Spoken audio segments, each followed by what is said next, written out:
Hey ho, kids in the hockey world, how y'all doing? This is Eklund, but we're going to start with Russ, and then we're going to get into our show. What's going on, Russ?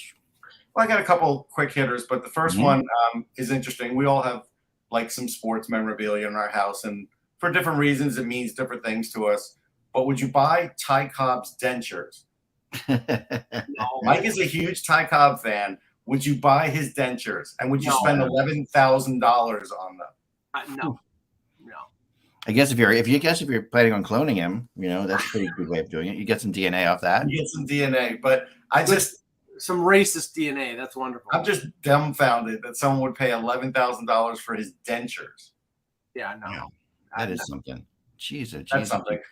The other thing that's closer to my heart is today's the 50th anniversary of Close to the Edge, and while I am 59 this year, I didn't find that album in 1972. I found it probably 3-4 years later, because I have an older brother, and I was probably listening to Kansas before I was listening to Yes. There you go. Because of the radio. But that was before my house was just destroyed with bad music like Jerry Vale and different pop songs until we got like a record player in the living room, which had big speakers, right? But then all of that changed. Yeah. So we could play stuff when my parents weren't around. So that was good. But it's hard to believe it's 50. That is hard to believe. I mean, I have a similar early music story too, like that, But how do you think? You're a musician. How do you think it's held up? I mean, I think it's held up really well as far as like musicianship, how the album is. It's one of those albums that completes itself. It's a complete album, It is. It's held up great. I mean, if for prog rock fans, definitely, people who don't like it now wouldn't have liked it back then, like that. Right. There's a lot of people like that. There's a lot of people that it's just out of their world for, and there's a lot of closed-minded people on that kind of an album. But I loved it. I loved it then. I love it now. I haven't listened to it for a while. I should listen to it today in honor of that. But today's a good day. I was listening. What do you think, Greg? I was just listening to it. Hey, where's listening to it? Okay. It's in my rotation. And You and I is it's my favorite. Yes. Oh yeah, that's a good. And then what's also on there? Wonder Stories? No. That's on Going for the One. Right. I always confuse the two. Going for One is probably my favorite Yes album. You're Close to the Edge. Siberian Khatru is the one that gets forgotten. Yeah, and the title track, which Russ and I were just talking about, it is like a magnum opus. It's an entire side. It's 20 minutes long, but it's fantastic. It's just the musicianship on that track is so unbelievable. I mean, everybody, Wakeman, Bruford, Howe, no, that was Bruford. Oh, that was Bruford. Sorry, yeah, he was. It might be my favorite lineup of Yes. Yeah, I mean, it might be my favorite. Like, I mean, it's I'm a Bruford guy. I like him better than White. And that's White wasn't great. No, they're different, but no, they're different. I mean, one's more precise and a jazz drummer. One's more like that rock drummer that isn't like conventional. Yeah, I mean, Bruford was what? He was in King Crimson too, right? So yeah, correct. And Weather Report. Right. Genesis.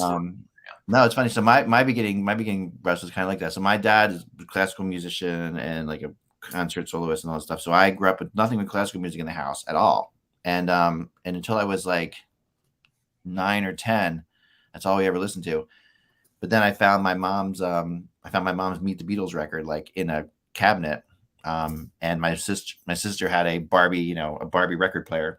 I played the Meet the Beatles thing on the Barbie record player, and I'm like, "Whoa, what's this?" And it was like the craziest. It was like the craziest awakening for me. I'm like, "This is awesome. Yeah. What is this?" So I still have that original Meet the Beatles record in my office. But it's like that was my thing. And then so of course growing up with nothing but classical music, I naturally moved towards the progressive rock music because it obviously it's similar to classical in that it has themes that move back in and out, and bass guitar will play the melody at this point, and then for things like that, and just like classical does with the thematic movements and things like that. So that's pretty cool.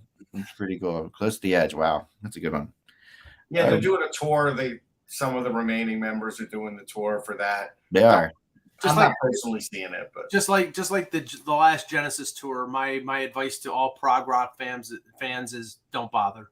My advice is next year, John Anderson is going to be with a band that, if you look up John Anderson, there was a band who did some covers of his stuff about 2 years ago. They're Right. on YouTube. I forget their name right this moment. He is actually going to tour with that band, Wow. and they are terrific. And it's not like the kid band where they have like 15 kids playing part of four Yes players to do. This is like a more conventional band, and it's really good. So I can't wait for that, because I think that will sound the most like Yes, even more than what's touring now.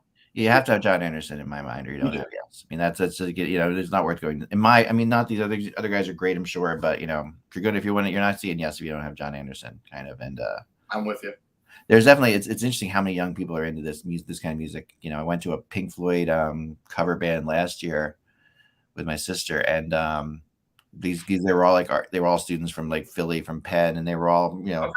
college age students playing like the most obscure Pink Floyd songs imaginable, like to perfection. And it just blows my mind that kind of music would hit those kind of people, like that they would ever find it, that they would ever want to become. I don't know if this was big in Jersey or in Buffalo, but probably until I was like 20, a lot of the planetariums on the weekend would look to make extra money, and so they would play Pink Floyd or Yes or Zeppelin or whatever. You'd go and watch the lasers. Yeah. Yeah, they used to have the Pink Floyd light show. Yeah. Do they do that anymore? Oh yeah, they still do Laser Floyd at the planetarium at the Franklin Institute. Okay. That and they also used to have the Pink Floyd. You have Dark Side of the Moon simulcast or timed along with Wizard of Oz. Yeah. And I never saw this because I don't really care for the Wizard of Oz that much. But they said, like, basically, if you put it from track 1, side 1, all the way through, that it syncs up with the Wizard of Oz. I'm like, okay. I mean, whatever. But I have to ask you this, Mike, as a probing journalist here. As a kid, did you just decide you didn't like the Wizard of Oz? Because I've never met a kid that didn't like that movie. I watched it once and didn't think it was anything special. Once. So you've watched it just once in your entire life? Yeah. I didn't like it because it scared the hell out of me as a kid. Yeah, but I bet you've watched it more than once, Zach. Oh, I have. It didn't scare me. It bored me. I just didn't, Weren't you? I was waiting for Judy Garland to pull out a bottle of vodka. And start. Listen, that movie was full of imagination. Yeah, I'm shocked. I mean, it's a unbelievable classic. Obviously, it is a classic. It used to get played every year. Probably one of the all-time movies. If not, maybe if there was one movie, people would say that might be it. It probably is it. Yeah, that's what's crazy about that. Yeah, I do have joy, Corinne, when the Habs lose. That's when I enjoy. Here we go. There must be on YouTube somewhere where you can do this sync up of Dark Side of the Moon and yeah, I'm sure. I think I've seen it a few years ago, but I didn't play it through. But that stuff always interests me. But I had to ask Mike this question. Like, I just can't believe he panned it as like a 5-year-old who was just like didn't like it. All right, here we go. Hello, Hockey World. It is Tuesday, September 14th, 2022. I'm Michael Agello, and yes, I do like to whiz. I'm Russ Cohen from Sportsology. I'll keep it classy. Boy, oh boy. I'm Eklund. You're watching HockeyBuzzcast on HockeyBuzz.com. This is the podcast that comes every Monday through Friday at this time to fill you in on the comings and goings in the hockey world. And yeah, that was just wrong. I don't even know where to go. Let's just start. Well, let's start with the big signing of the day. Go ahead, Mike.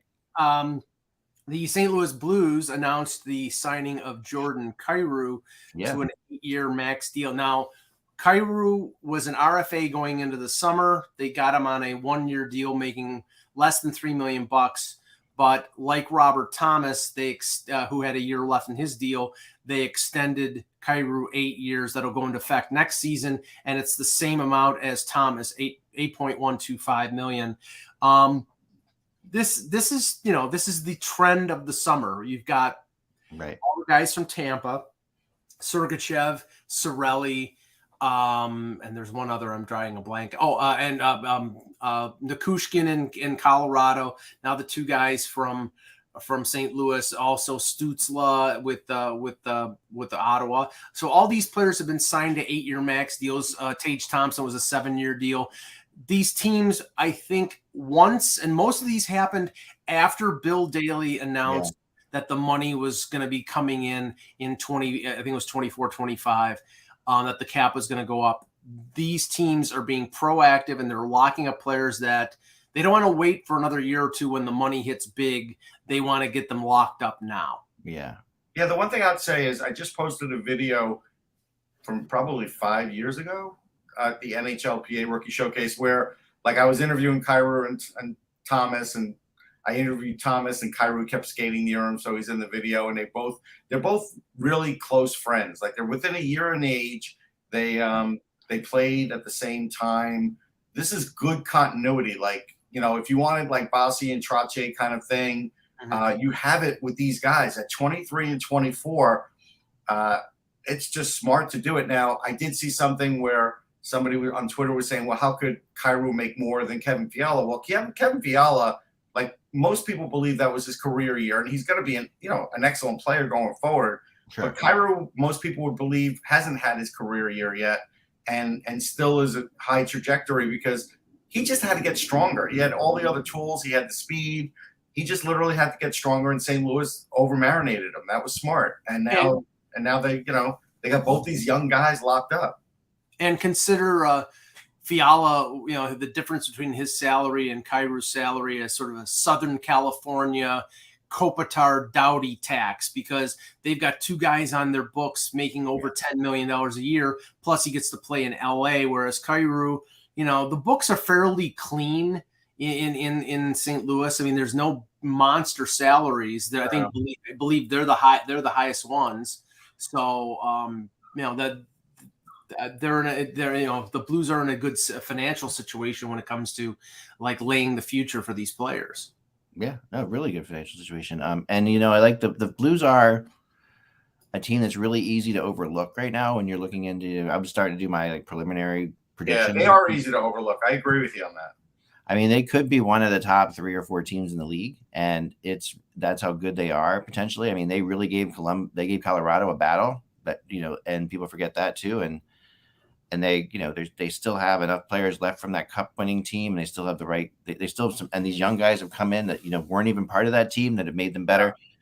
I mean, there are a lot of people that thought last year's Blues. I talked to people in St. Louis who thought last year's Blues were better than the team that won the Stanley Cup. So, I mean, that's a big call. I mean, Pietrangelo not there. That's a big name, but yeah. And Tarasenko, by the way, has got 7.5 coming off the books after this year too. Exactly. Right. So this is a team that, we're going to get to them, but they're really dangerous. I mean, they're really dangerous.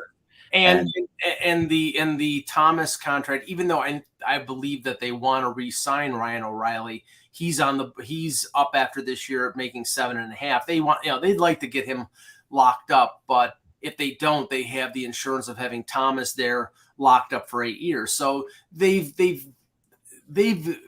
purchased some insurance, but I can imagine that Doug Armstrong wants to get O'Reilly re-signed. Yeah, I think it's a good year for O'Reilly to kind of reprove himself, though, to be honest. Sure. Just because he's not the youngest guy, and if you do want to give him another 5-6 years, he's got to have a big year. Like, he's got to drive this team to, continue to do it. If he continues to do it, I think they'll pay him because they'll have the Tarasenko money and a little more. So I think that, they can afford it. Yeah, I mean, I guess the assumption is Tarasenko is going to be gone, right? But I don't believe that he'll be back. He was a huge player for them last year. He was. And he could be again this year. I mean, It's weird. It went from, well, he's got to be gone because he requested a trade to, well, they got Buchnevich, and then it worked out last year, and they were a good tandem. To now, it's like, well, they have Buchnevich, maybe they don't need Tarasenko anymore, and that's where sort of I'm at with this team. Yeah. Courtesy of Chris Johnston. Here, these are the 8-year contracts this summer: Kairu, Stützle, Huberdeau, Kachuk, Josh Norris, Sergachev, Cirelli, Cernak, Robert Thomas, and Nikushkin and Philip Forsberg. That's a lot. That's a lot. That's probably the most action we've seen for long-term deals ever since the cap, like in one summer. Yeah, a lot of guys running out at the same time too. But then, I think definitely the fact that the cap is going to go up is people are feeling comfortable. That's still a little bit scary, I think, because it is dangerous because, again, you're right. I know where you're heading, and you're right. I mean, everybody I know has COVID right now. It feels like it's crazy. I mean, I don't know. I mean, we had to go to a funeral this past weekend, and A lot of people have it, and it doesn't mean that games won't stop again. We can't say that for certain.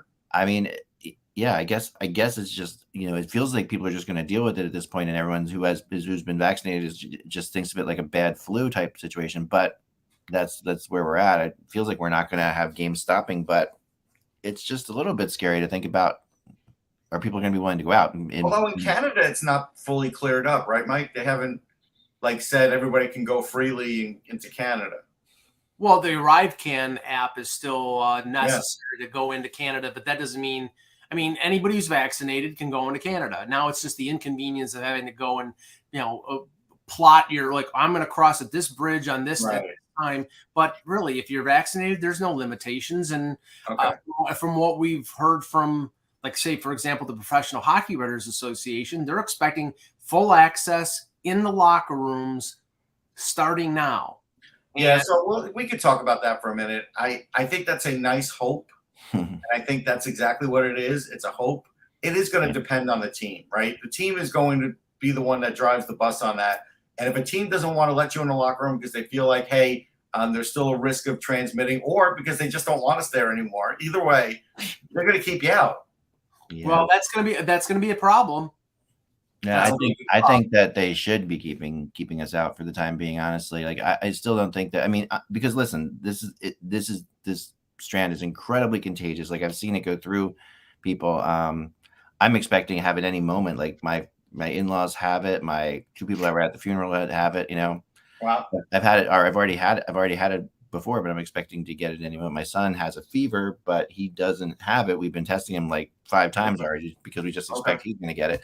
But yeah, I just think that everything is, and I think that it is so contagious that if it gets into a locker room, we could definitely at least see teams have to shut it down. Yeah, I think the thing that could be problematic, and probably where my brain was going with Canada, you can get in there freely, and that's fine. If you do get COVID and you're stuck in Canada for a while, then it probably gets trickier. Yeah. No, that's very true. That's really true. I do worry about it spreading quickly within teams, just because this is such a spreadable thing. And even in camp right now, it's crazy. Yeah, it's funny, the chat room, the one contract, and it's funny, Andrew hit the one that I didn't think was good, was Cernak for 8 years. I'm with him on that. I don't like Cernak for 8 years. They did that just to keep the AAV down.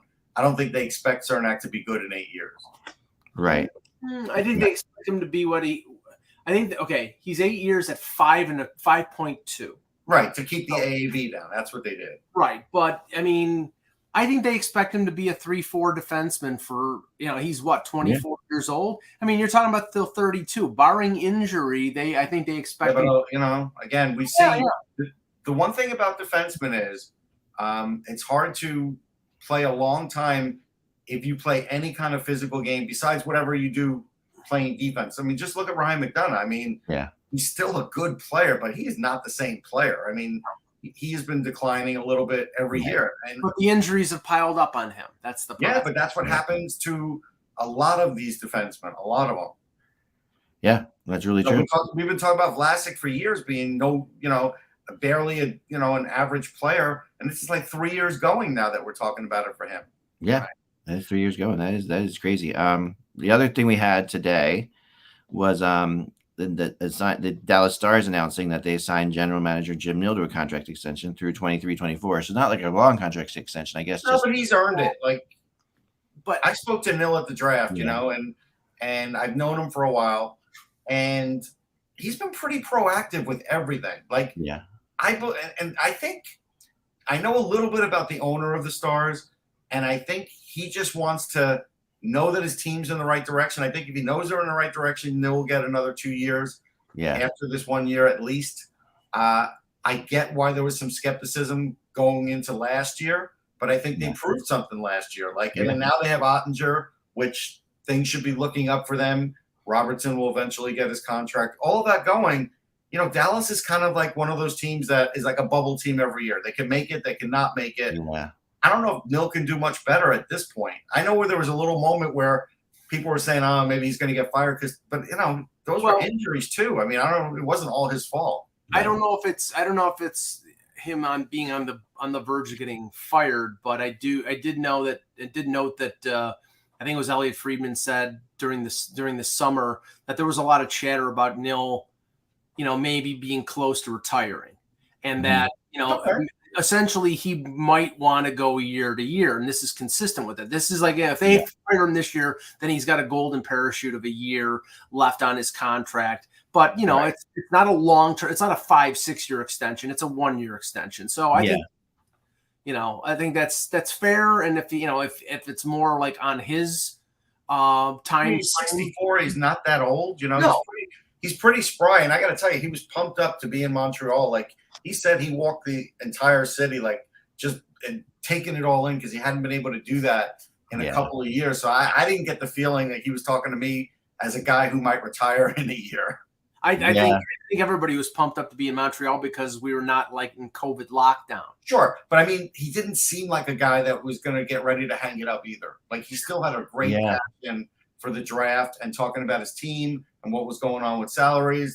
And he spoke to anybody that would go up to him. So I mean, I've been a big fan of his for a long time. I think he's one of the best people around, but I also do think that he has to perform here a little bit better than he has in the last couple of years. Like I think that there's, I don't think he is actually, there's obviously some contracts on there that, I don't know how much you can blame him for the Sagan deal and stuff like that. But I mean, you can't double hip surgery. Like, listen, Jamie Benn at the time, if you want to say, okay, maybe they should have gone in a little less deep because he played a physical game. Maybe on Jamie Benn, I'll buy that. Yeah. You couldn't say that for Sagan. I mean, Sagan I mean, had all the talent in the world. He was scoring 100 points. Like, come on.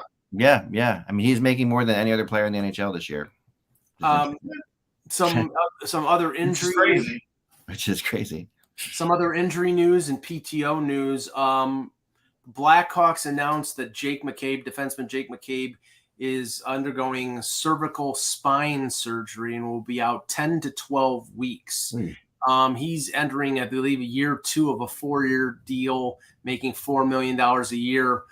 Russ, their defense was bad as it was. Now it's one step worse. Yeah, and he's another guy that's been banged up year after year, right? He's had, and he's not that old of a guy, and that's the perfect example. I mean, once you get past 25 playing defense, it's hard, man. I'm telling you, it does break you down. And yeah, that's a tough injury too. Like, I hope he can come back from it. I do. Yeah, I mean, I did hear some chatter about them potentially being interested in a defenseman like Justin Hall from the Leafs, and this I think would increase the possibility of that being the case since you're talking about 3 months, maybe more for McCabe. And I look at Chicago's, and we know Chicago is going to bottom out and rebuild and be in the Connor Bedard sweepstakes. But we're talking about Seth Jones, Caleb Jones, Riley Stillman, Jack Johnson, Alex Vlasic, and Ian Mitchell. I mean, I'll tell you what I would do. I would call the Leafs and not call about Justin Hall. I would call about Rasmus Sandin and say, "Not going to happen. They're not going to trade him. Can you let me talk? They're not going to trade him." I would just call and find out what the deal is, because again, if you're another GM, why wouldn't you? Okay, I'm not going to trade him, Russ. He's a 22-year-old. No RFAs get traded, right? No, but he's a 22-year-old former first-round pick who they like. I get it, but what if they're not going to utilize him, Mike? They are going to utilize him. They want to get him under a certain. They want to get him under a certain number. Wow. They have all the leverage. Unless somebody signs him to an offer sheet, and as we all know, nobody signs anybody to offer. I don't think it would be an offer sheet situation, but I do think the longer this goes, teams are going to call because it's just going to be a natural thing. Yeah, and Kyle Dubas will say no thanks. I think probably he already has. I mean, I think it possibly that could happen. I think that the likelihood is obviously, and the rest of you agree, the likelihood is very unlikely. But at the same point, I think that there is the bigger issue with Sandin right now is the fact that what is this contract going to be? It is this. I mean, they could end up bringing him in for 2 years or 3 years or sign a small deal like that could put them in real trouble with free agency. No, the issue with Sandin again is not money. It's playing time. The problem is he's a left-hand defenseman, and the Leafs have Muzzin, Giordano, and Riley, all left shot defensemen, and he's a left shot defenseman and plays better on the left side. And that they either want to play him on the right, or they're going to have to move one of the veterans to the right. But they don't. Giordano plays the right side a lot, though, doesn't he? Who? Giordano, doesn't he? Doesn't Giordano? No, play he's the left. I thought he played the right side. Brody does. Brody plays. Okay, the right Brody does. Oh, right, he played with Giordano on the right side. Yes, he did. Correct. So, yeah, I mean, I think that, Sandin's obviously the more valuable than those guys that they're giving other space to. That's the weird thing about that. When you say, well, where's the space for him? The space for him, if he's signed, is there. He's the best one of those guys, probably.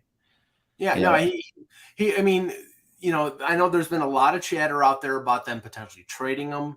Dubas has said we're not trading him. They want to get him on a certain amount. Sandin wants to play, and I think he sees that, okay, I can't earn money if I'm going to have a seventh defenseman behind those three veterans. So either he's going to have to play the right side, or one of those veterans is going to have to move to the right side. But that's why I'm saying Hall is the guy that they likely move. He's 1 year away from unrestricted free agency. They likely aren't going to re-sign him. I think that's probably going to end up being the move. And I've heard, and I spoke to somebody who said that Chicago might be an option for them. So we'll see. Chicago is looking at 1 year deals. I'll tell you that. Like they'll get a 1 year deal guy because they're looking for trade deadline deals. Yeah. Right? They're looking for guys for that. Yeah, but I don't know. But they have tried to trade Hall for a while now, so that's the issue. Like they are running into issues with that. They are definitely not. If they could have traded him by now, I think they kind of would have.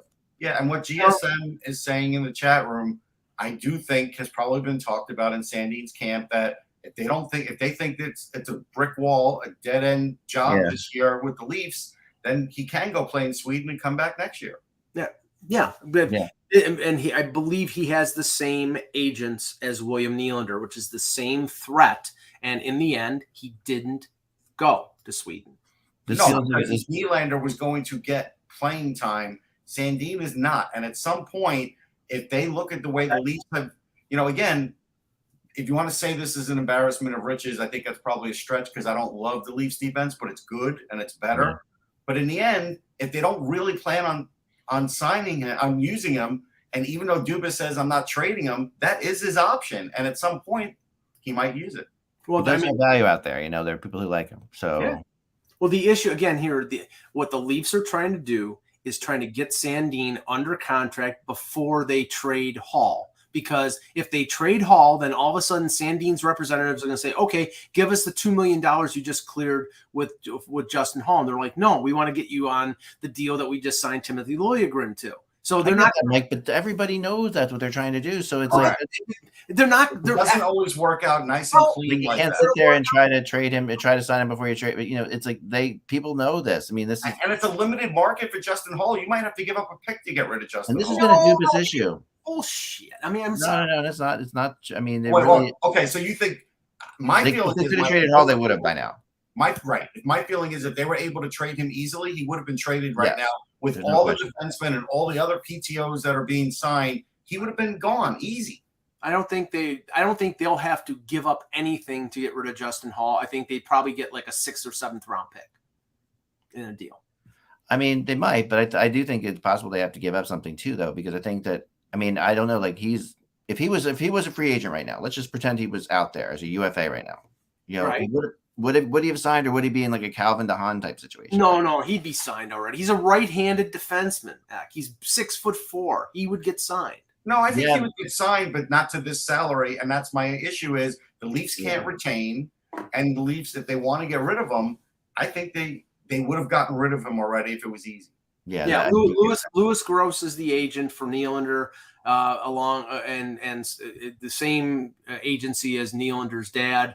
He's a gopher for that agency, and Sandin's agent. Right. So they're playing the same playbook. But it's a different game because Nylander was going to get playing time. Sandin doesn't have any guarantee of playing time at all. Right. That is the issue right now. But the Leafs, okay, this is the last thing on this. Yes. Sandin does not have waiver exemption any longer. So it's either you're going to have a 22-year-old defenseman rotting as a 7th defenseman for a year, or you're going to play the guy. And if you let him rot for a year, you're stunting his development. They're not going to do that. That's why they want to get him signed, and then they're going to clear space. Maybe they clear it at the deadline, but I think they would more than likely they're going to trade a defenseman like Justin Hall before the season. Yeah, that's what they. And here's my other thing, Mike. I mean, I'll again with the summer cap, which is still in effect, they could have signed Sandin already if Hall was so easy to get rid of, and not have to wait not have him waiting all this time.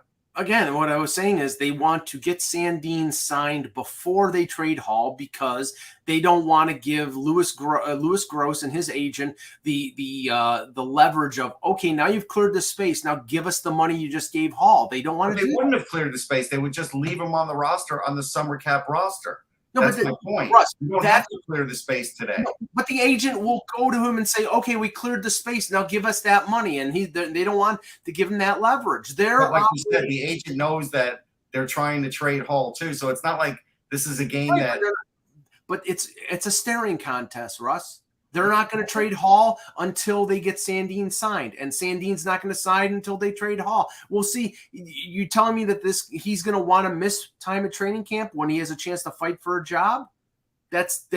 Training camp starts next week, right? I believe he'll be signed before or on the opening day of training camp. Okay, it's possible. It is possible. Of course, it's possible. Yeah. I don't think I wouldn't be too confident about it though right now. I wouldn't be very confident about it. We'll see. Yeah. All right. So let's go. We got two things I want to get into here. So before we get into the Columbus Blue Jackets, I want to talk about the odds on the rookies of the year. And because that rest of this is definitely your ball of wax here, and they're interesting. They're interesting odds, and I want to see who you guys think the best odds are here. So I'm going to go through a few of the. So the favorites right now, the two favorites at 400. At plus 400 are Mason McTavish and Owen Power. McTavish, I think, is a little bit overblown from all that we've seen him play. I'm going to say that. I think he's great, but I think those odds are a little bit based on the fact that he's just been visible a lot. I like McTavish, and I think people are going with the physical nature and the fact that he could score down low. It kind of does depend on who he's going to have as line mates. I don't know offhand who he's going to have as line mates, so I wouldn't bet him or Powers. I'll put it that way. Right. So they're not. So, okay, let's go past them then. And I am. So then next up at plus 550, Matt Beniers. Yeah. If Beniers had a little better team, I'd probably be in on Beniers, but I think he's going to fall a little short.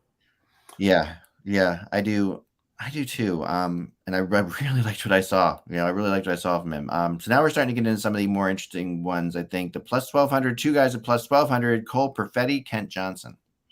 Now, what's interesting here is I think Kent Johnson has an excellent chance because he could end up being on the same line as Johnny Gaudreau. Right. Or Line A. Or Line A. So if I were to put down money, which I am not because I vote on these awards, Kent Johnson's got an excellent chance. Yeah. See, the one that I like is in the next grouping here at plus 1600. I like Marco Rossi because if you look, Marco Rossi, after missing most of a year because of lingering COVID issues, he played down with Iowa in the American Hockey League and averaged almost a point per game as a 19-year-old. So he's coming in with a year of experience, and he fits in either playing with Kaprizov.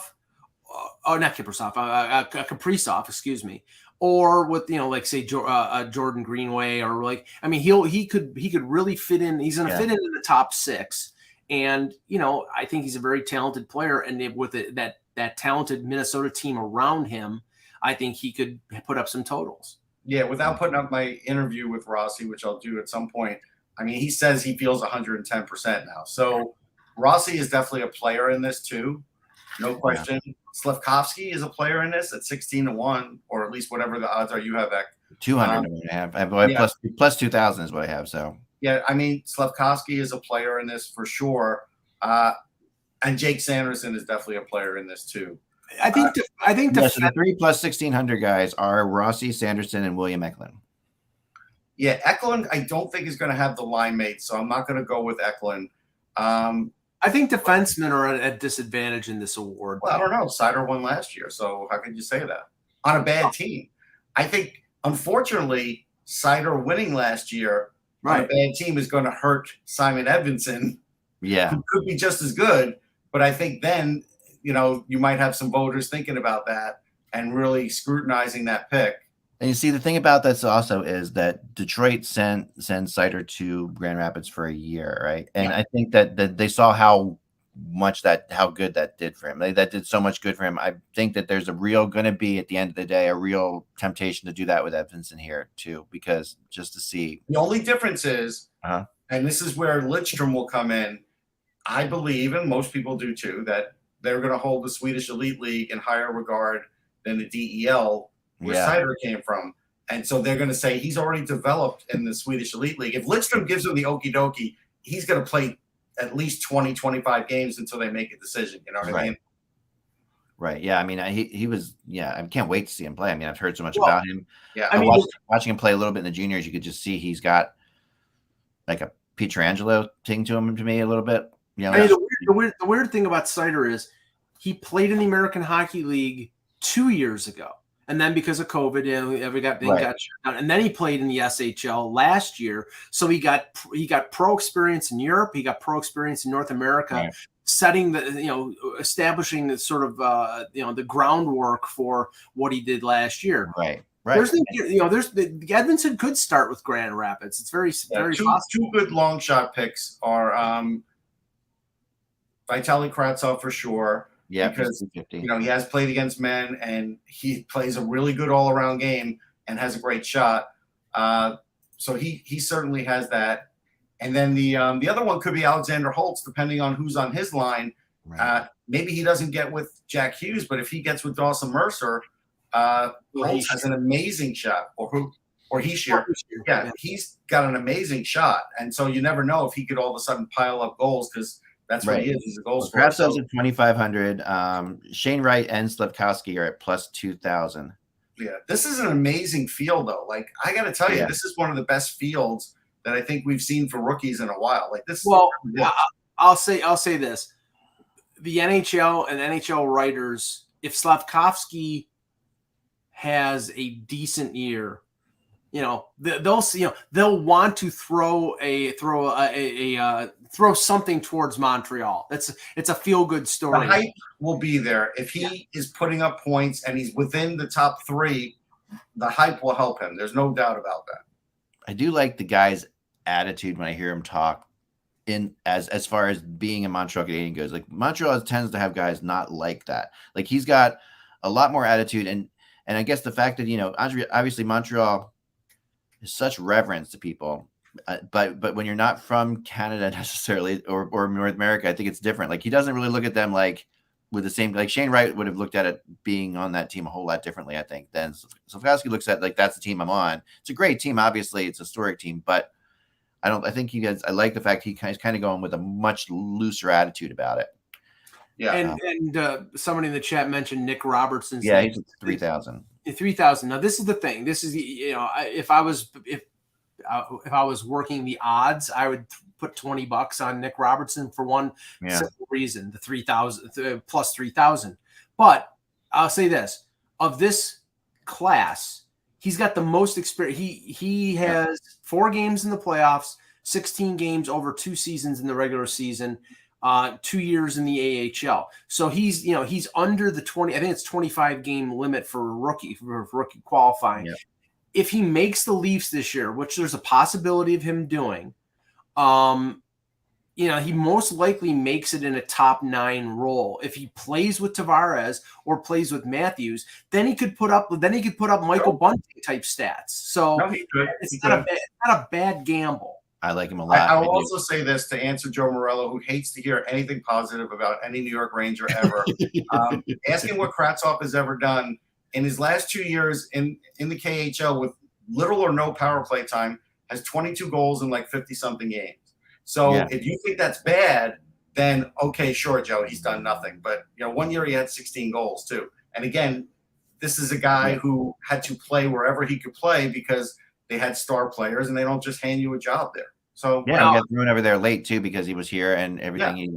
So he was a weird situation. I'll give you a dark horse here because he still qualifies as a rookie because he's 24 years old. He's come over this year after playing parts of 7 seasons in the Finnish SM Liga. He signed with Nashville. Markus Nurmi scored 20 goals last year with in Finland.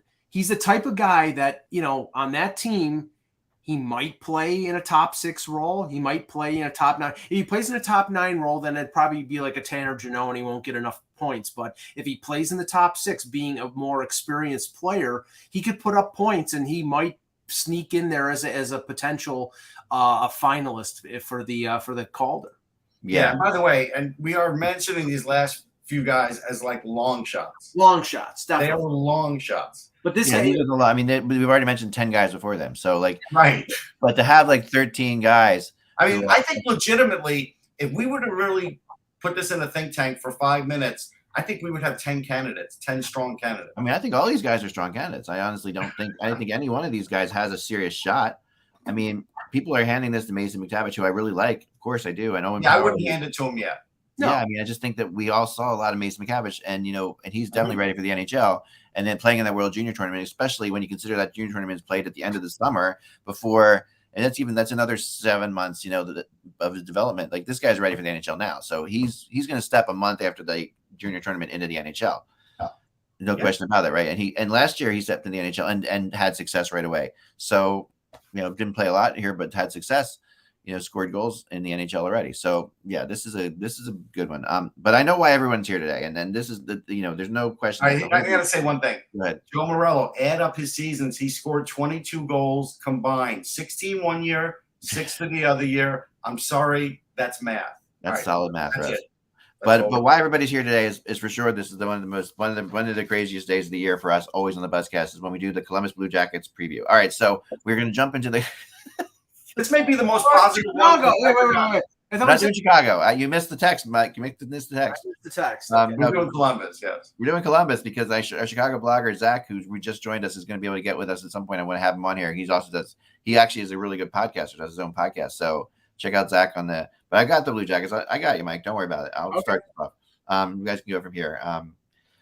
They, of course, Mike Sillinger, talk about rookies. There's another one, right? Cole Sillinger. No, he played a whole year. Mike, sorry. Mike's. That's his dad. He played a whole year last year, though, so he's not. He's not a rookie officially, right? All right, so this is a team, that has done a lot, and obviously is one of the surprise teams of the summer. And when I look at each division, I see this one team that I want to say, can they make the playoffs? And the Blue Jackets are that team to me. They are. Is it possible the Blue Jackets, like the Ottawa Senators, can make the play? We talked about the other day. Can one of those teams make the playoffs? You guys seem the Ottawa had a little bit better shot. The Blue Jackets, are interesting when you look at, what they did. Obviously, we have to start right off the bat with them signing South Jersey's zone, Johnny Gaudreau, and surprising the hockey world. And what was a really moment, I was truly, truly happy for Jarmo Kukalainen, who has been through a lot there and has heard people say, no one wants to be there. And that also on top of that, extending Patrick Laine. Now, Laine has been an issue, in a lot of ways because he hasn't been great, but he's been good. And the feeling is good enough to give him a contract. I agree with that. Contract. I also, they also just really needed to, I think, keep him because of what they gave up for him. And they really wanted to make sure that they had this. And I think 4 years is a good, solid thing. It's going to be fun to watch him play with Gaudreau. I mean, what's interesting about that is I hear they're going to play together. 2 wingers. They're both wingers, obviously. So who's going to center that line, Russ? It's a good question. That's the big line. It's either Sillinger or Johnson. Yeah, it's Sillinger. I've heard it's or it could be Roslovic. It could be Boone Jenner. I heard that. It could be Boone Jenner. I don't think it would be Jenner though. I would say, I'd say it could be Roslovic just because of age if they wanted to do that. Johnson, I don't know if he's quite ready to be a center yet, on that kind of line. But Johnson's Johnson. Okay, so it's interesting because I have a pretty good source there, and they sent me what they scribbled out what they thought were the lines were going to be. This is just their feeling from what is going into camp, and they're kind of interesting. So Gaudreau, they actually had Gaudreau, Laine, and Jenner as line one. Okay, I mean if they're going to go with all vets, fine. Roslovic centering Voracek and Kent Johnson playing on the wing. That's going to be a hell of a line because Mhm. what I was trying to say in a minute ago is Johnson is like a quiet assassin. He could play in the corners, even though he's not the strongest guy yet. But because of his stick work, get the puck to somebody. But he also could be a goal scorer, and so like he could be perfect looking out for Voracek's kind of passes. That's a dangerous line, man. I know. I like that, don't you? Like Roslovic, Voracek, and Johnson. That just seems to make sense. Like it seems dangerous line fit. And you've got the great thing on both of these lines, you got guys like Johnson and Roslovic can take the faceoffs. Third line he gave me was kind of a little bit of young line. Sillinger centering Texier and Nyquist. Texier is not going to be there this year. He's had issues, so he's staying over. He's playing overseas. I think it's pretty interesting that he put that on there. Yeah, I think you could scribble in Kirill Marchenko though. I wonder. He's also a rookie. I think Marchenko is a hell of a rookie who could score. He also can play a two-way game. So I think Gustav Nyquist probably fits into the top 6 at some point. He did say Nyquist. I have him on the third line here. This is what he said on the third line. So so you could probably put a kid line with Sillinger and Johnson on one line. Depending on how much exposure they really want to get. The thing is, I think the forwards are really good with Columbus. Yeah. Defensively is where I think they're questionable. And I'll ask Russ this: do you think is there any chance that Juracek makes the team as an 18-year-old? I think they're going to look at him. I think he did well enough this year that they have to look at him. Because right now, we're in obviously Werenski, Gavrikov. They bring in Goodbranson. They brought him in as a right-handed guy with experience. They've got a couple relatively young guys who they've brought in over the last couple of years, and Boquist, who they signed to a contract, and Jake Bean, who they signed to a contract. Yep. Andrew Peak has been around for a little while, so it's questionable what he could be a bottom pairing guy too, Andrew Peak. But if Juracek steps in, if they think he's ready, then I think that upgrades their defense considerably. Then I think their defense is not a complete weakness. Then it's depending on how he pans out. I will say it this way: I think their goaltending is competent enough. Yes, and they're adding two-way forwards too. And again, like I said, Marchenko could actually play two-way. Besides being a talented guy, he was playing over in SCA, so he was playing with pros, and he's 22 coming in. Johnson's pretty good defensively too. I think they could make up for the little bit of defensive deficiencies and be a dangerous team. And this is the funny thing with the Gaudreau effect and some of those rookies. Again, Hughes. There's a lot of Michigan fans out there. If you want to talk about casual people going to a Columbus Blue Jackets game, they're going to pick up a lot of casual fans this year. Yeah, I think they are. And I'll say I looked at this division, and I looked at what Columbus did in the offseason and where they are in terms of their young players. I put them in that middle of the pack in the Metro with the Islanders and the Capitals. I think the Devils still have things that they need to do. The Flyers, I think, are going to be last place in the division.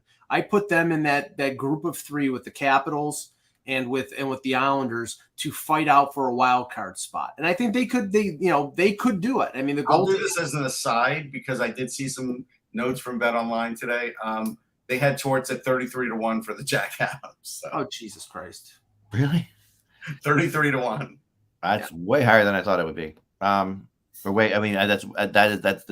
That's no, but trust me, he's in the middle of the list though. There's many others. It should be at least 50-1 for that, I think. But that's my opinion. I mean, but let's see. I'm trying to think of anybody else in here that he had on his list that might interest you. I mean, Lane Lambert is higher. He's at 28-1. Yeah. Gavrikov, did you mention him? Yes, we did. We did. Okay, cool. So Gavrikov, this is an interesting thing. Gavrikov, they have to sign. And Gavrikov is a very good defenseman in this league as far as puck moving, playing tough, blocking shots. He is a guy that if Juracek works out, he's going to end up getting traded because I don't think they're going to let him walk. No. Yeah. I'm not sure what Joe Morello is asking me to bet on here, but you have to specify whether is it that the Islanders are going to make or miss the playoffs, because Well, who do we think finishes higher, the Islanders or the Blue Jackets? Let's go with that. Blue Jackets. The Blue Jackets finish higher than the Islanders. Really? Yeah. I would disagree with both of you on that one. I mean, listen, I like what they did, and I like this a lot. But I do. I'm not saying it's going to be by a lot, but I think no, it's tight. I mean, I think it's tight. What did the Islanders do? Nothing. They got healthy. They got their players back. And they got players back. They got Romanov, and Romanov is a player. Romanov is a good pickup, a very good pickup. Yeah. The fourth line got older. Yes. They got older, and they are one of those teams that's either going to. I mean, every year there's like two of these teams that you find in the NHL. They're going to either surprise everybody or going to be a disaster. Like to me, there's no middle ground for the Islanders. Like they're either going to finish in the top 3 or finish 7th. The funny thing about the Islanders this year is they will get the most rope from the media, even if they start out horribly, because that's just the way it is now because of Lou. And they'll take it easy on Lane Lambert if he's a new coach not working out at the beginning. So they will get the most rope if they're not doing well. I will. Maybe. I mean, I will say that there is a thing since, obviously, Barry Trotz leaving. Trotz is a very definitive system.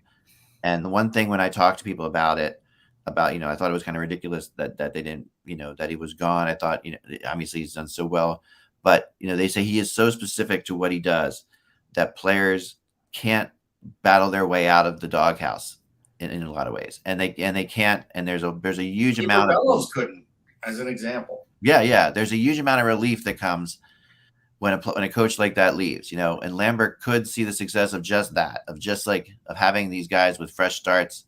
And why didn't it happen in Washington? They struggled after Trotz too, though. Yeah, no, they did. They definitely did. And that's great place. And they had an assistant, same thing. Like it's the same formula. It's different guys. So I'm not going to say it's going to happen the same way, but I'm just saying it is possible. What you're saying is what Trotz does isn't translatable. Well, yeah, but Trotz's situation, obviously leaving Washington, very different than this situation, right? So, a Stanley Cup champion team there. What was the record of Nashville when he left? They were a really good team, so I'm sure they were decent. But were they as good as they were with Trotz? I don't remember. Well, no, remember. I mean, it was Peter Laviolette that takes them to the Stanley Cup Finals. I mean, there was a huge boost of that. He was a veteran coach, so that may be the difference. He was a veteran coach that took over for Trotz. Neither of the others were veterans that are taking over that took over for Trotz. So we'll see. We'll see if that's a formula. I don't know. Yeah, I don't know either. I think that I think that the Islanders, we're going to get them, of course, but to me, where the Blue Jackets fit is pretty much right in at the 5th spot. To me, it's a battle between the Blue Jackets and the Devils. I think those two are in a battle. You guys think the Blue Jackets are ahead of the Devils? Oh, I think the Devils are. Yes. I think the Devils are a 7th place team. The Devils haven't convinced me in net yet. It's interesting. Yeah, I mean, I don't know. Vanacek and Blackwood is. I think Vanacek is good. Better. I think if Vanacek all of a sudden has to start like 7, 8 in a row, he's not used to it. We'll see how that kind of rolls for him. If Blackwood overcomes his injuries and gets out of his own head, maybe he comes back to where he was a couple of years ago. It's possible. Yeah, the Devils. I think the Devils are on the verge of doing something really pretty spectacular. Now, I don't know where I don't know whether that's now or later, but I do think that Vanacek is better than anybody they've had there for a little while. And yes, I don't disagree with that. Well, maybe not. I mean, I think Bernier would have been better, but he had the hip injury, and again, they've had bad luck with goalies, man. They've had bad luck with goalies, and they've had bad luck with injuries. They're on strike 3 now because they Crawford, then Bernier. Yeah, it started with Crawford. Yeah. I mean, Hughes is really coming into his own. I like the potential, especially up the middle. You've got Hughes, you've got Heischer, you've got Mercer. You re-signed Bratt. You've got now you bring in Palat, who has that Stanley Cup winning experience. Yeah. The defense is better with Graves, with Hamilton. I don't know if Nemec is going to make it as an 18-year-old. Maybe they keep him over in Europe for a year or play him in the American Hockey League. I'm not sure what they're going to do, but I don't like their defense.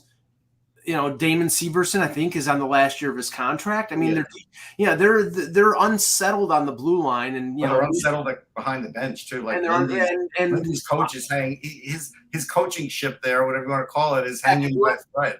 If you want to take odds on who the first NHL coach fired, I would say it's Lindy. Yeah, Yeah, I don't know about that. I mean, listen, I do agree that he's on the hot seat, no question about it. But I also do know that the players are the reason he's still there. So these players are going to be very motivated to make sure that that continues. I think. I mean, the players are the reason that he's still there. The players wanted him to be their coach. So when you put a situation like that in, that always is a beneficial. And the players really are on the. They added John Marino. I think that does help him. But again, I have to see some very solid goaltending for at least half a season, which they haven't been able to do the last couple of years. Right? Yeah. I mean, what they are that people don't really kind of realize is they're fast. They're a fast team, and they are fast, and they play fast. And the playing fast is something that they have. That this division is not necessarily. They might be one of the fastest teams in the division. I mean, this is. Yeah, I don't disagree with that. Yeah, I mean, it's a tough division, and these are good teams, but they are maybe the fastest. Hughes, there's a lot of speed there. Yeah, and that's going to work. I mean, it's going to work to your advantage. They're going to be right in the playoff hunt too. I think that this is all going to be two of their defensemen, Severson and Graves, are both UFA at the end of the year. They signed Siegenthaler on an extension, which I thought was a little bit of an overpayment. He's making over 3.4, and I don't. He's pretty much a stay-at-home type of defenseman. Mm-hmm. I'll tell you right now, if they're out of the playoff race in February, they're trading both Severson and Graves. Because they won't want to lose them for nothing. Yeah, no. If they are out of the playoffs, I agree with you. Teams will want Graves. I mean, it's not. I mean, if they're out of the playoffs at Thanksgiving, that Lindy could be in trouble. I agree with you all on that. But here's the thing: I don't even know if they'll get to Thanksgiving to be out of the playoffs. I think this is the kind of year where they know how the Metro is. If in a month and a half they don't look like they're competing, I think Lindy could be gone. Right. Yeah, maybe. Because they do have enough talent that if things went right, they could make the playoffs. Yeah, I mean, I just think they and some of these other guys who really push hard for Ruff are going to make sure that team plays well in the beginning of the year. I think that they're going to start. I mean, whether they'll be able to sustain it or not, but I would bet. I mean, my prediction and one of my wacky 30 prediction would be that the Devils are one of the top teams in the first month of the season in the West Metro. Now, I don't know if they can hold that or not, but I think that they could come out really, really strong. And I think this is right. I think, Luke Hughes is at Michigan. He'll play another year, then he'll sign. Yeah. Nemec, if he plays over in Europe, as somebody was in the chat. That's the best move. That's the best move. Let him play a year and then come over as a 19-year-old or 20-year-old, depending on what his age would be at the beginning of the season. And then you have two young defensemen to replace the two guys who probably don't re-sign unless and you don't really need Dougie Hamilton if you have Luke Hughes, honestly. Yeah, but he's got a no move, so you're not going to move him. I know. I'm just saying. Yeah. It gives Luke Hughes another year, a couple of years to but he's going to be probably very good right out of the gate. So yeah, both of them. Yeah, I mean, we're going to see. I mean, he's going to play in Michigan this year, obviously, but we'll see him this year at some point. I mean, yeah, at the end of the year, he's going to sign in Jersey. You'll see him. You'll see a couple games for sure. And if they're in a playoff spot, that could get interesting. I think he's going to be. He could be a good addition. I mean, no question about it. Yeah. All right, it's all the time we have for today, folks. We appreciate you watching. Remember, without the buzz, it is just hockey. Enjoy your day. We'll be back again tomorrow. Tomorrow we'll be doing Carolina, I guess. Carolina with Kevin tomorrow. We'll talk to you then.